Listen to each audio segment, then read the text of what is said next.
Hey everyone, my name is Carelia. Welcome to my lab of earth pigments.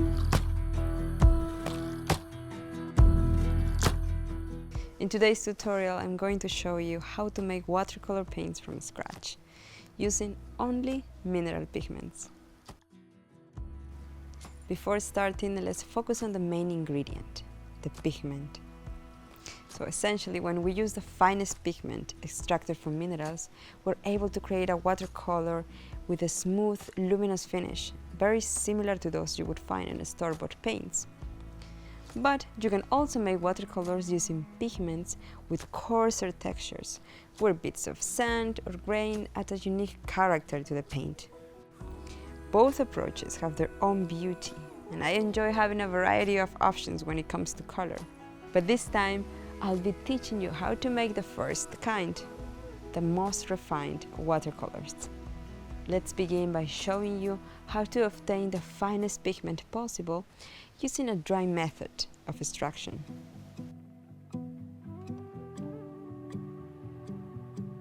We'll start by grinding a raw mineral sample.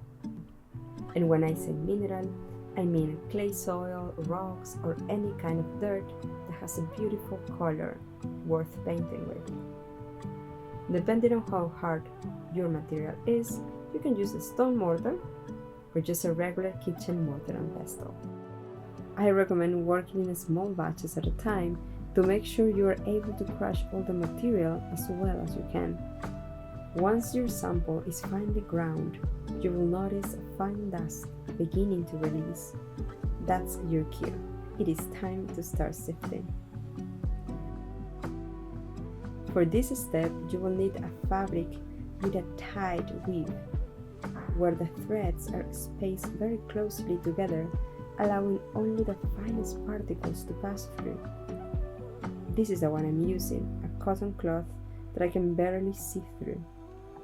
Let's compare it to a regular mesh, which has a much looser weave and would not give us the finest pigment we want. You don't need to go out and buy anything fancy. Check your old clothes. Cotton pillowcases or static fabric scraps can work great. Also, make sure that the fabric you choose doesn't stretch much, otherwise sifting will take longer. So, if you tie the cloth over a container and press down, it should stay firm. I am sure you will find the right sifting cloth after doing a couple of tests. During this step, I prefer not to overload the fabric while sifting. I've noticed that working in small batches is more efficient. This part takes a bit of patience. Sifting 1 tablespoon of pigment takes around 15 minutes of work, but this amount will be enough to make a half pan of watercolor, which can last for a while, so it's worth the effort. Let's look at the result. See how the powder clings to my fingers? It's a sign that we got the finest pigment. Now compare it to this other sample, which was sifted using a regular mesh. It's noticeably more grainy. Now that we have got our refined pigment, we are ready for the next step, preparing our gum Arabic binder to turn this into actual watercolor paint. The recipe for the gum Arabic binder is measured by volume. We'll need 1 part gum Arabic powder to 2 parts boiling water. Here I am adding about 2 tablespoons of gum Arabic powder. This amount should give me enough binder to fill around 10 half pans of watercolor.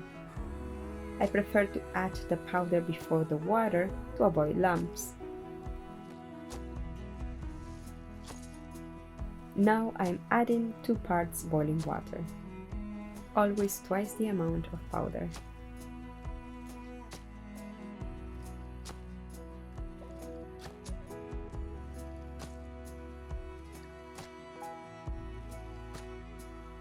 Use a spoon to mix your solution.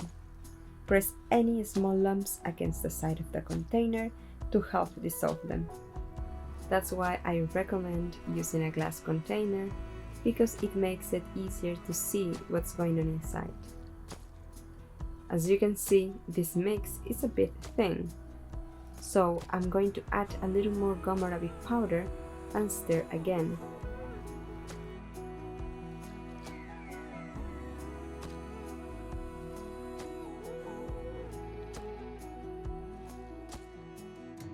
Next, we are adding honey, just about 10% of the solution by weight. Make sure it's pure honey without any added sugar or preservatives. Honey helps the pigment blend smoothly into the binder and also helps prevent mold.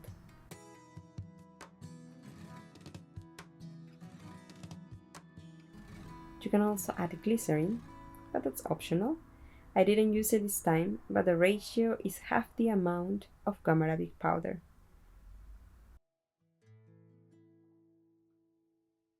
I'm happy with the consistency now. So the final step is to add a few drops of clove essential oil. This helps extend the shelf life and also keeps mold from forming.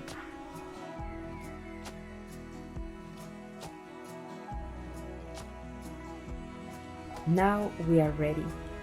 Let's bring in the pigments to make our watercolors.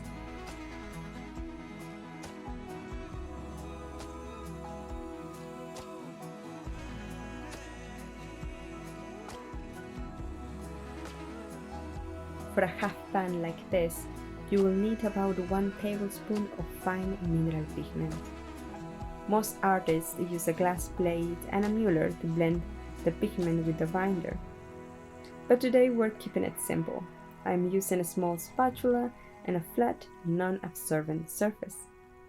Start by placing 1 tablespoon of pigment on the surface. Begin with a ratio of 1 part pigment to 1/3 a part binder.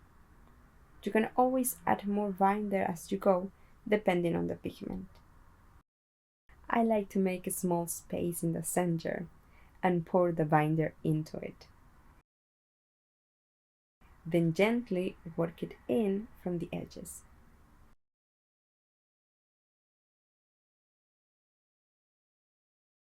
Some pigments blend more easily than others. Just make sure to dissolve every little lump with your spatula. Take your time.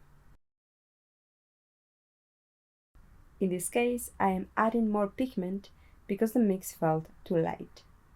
This part of the process is quick and really rewarding. Sometimes the colors surprise you in the best way. Once you reach the right consistency, you can pour the paint into your watercolor pen. I recommend letting it dry completely before using it.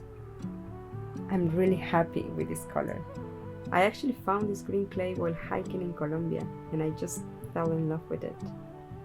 Let's see how it looks on paper now. I have a few more watercolors here from Colombia, so let's have a look.